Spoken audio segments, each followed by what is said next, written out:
नमस्कार। देखिए, आपने कहावत तो सुनी होगी, थोथा चना बाजे घना। वैसा ही कुछ हो रहा है भारत के साथ। हालांकि भारत चिल्ला चिल्ला कर कहता है कि हम विश्व गुरु हैं, हम विश्व गुरु हैं।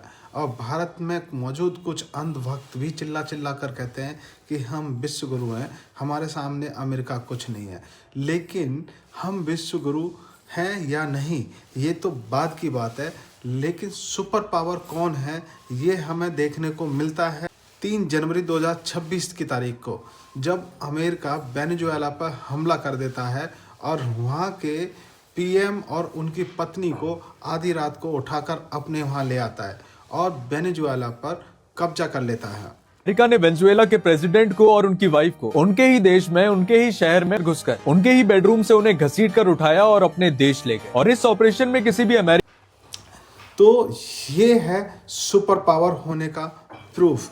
और जबकि हम जब कहते हैं कि हमने ऑपरेशन सिंदूर कर दिया, तो दूसरे अमेरिका और चाइना जैसे देश चिल्ला चिल्ला कर कहते हैं कि ऑपरेशन सिंदूर में मीडिएटर का काम हमने किया, हमने युद्ध रुकवा दिया। अरे अगर युद्ध करना है तो अमेरिका जैसा करो, जाके सीधा वेनेजुएला पर कब्जा ही कर दिया।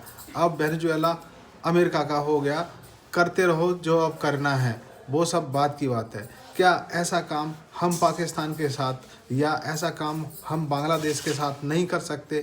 क्योंकि ये तो हमारे ही देश के 2 हिस्से हैं जो हमने अलग कर दिए थे पिछले टाइम में।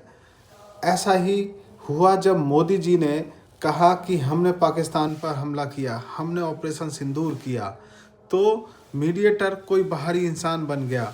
और बात करें पहलगाम हमले की, तो पहलगाम में हमारे प्रधानमंत्री नरेंद्र मोदी जी को हमारे ही पाखंडी बाबा कहते हैं कि हमने उनको स्ट्रेटेजी बताई थी कि किस तरह से पहलगाम के हमले का बदला लेना है।